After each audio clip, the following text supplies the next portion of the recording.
Procura essa luz que é sua tão pura e que só se deu na infância.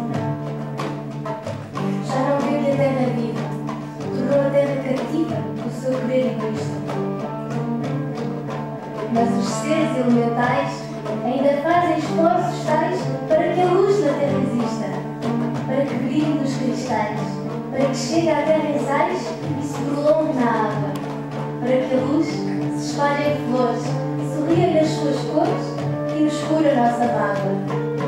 Quem não acredita em fadas, nega à terra o seu futuro, mas elas aguardam, encantadas, sob o coração mais duro.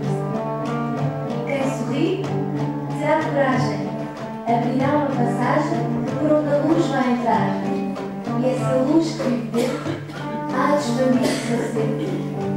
Estamos a aprender a amar.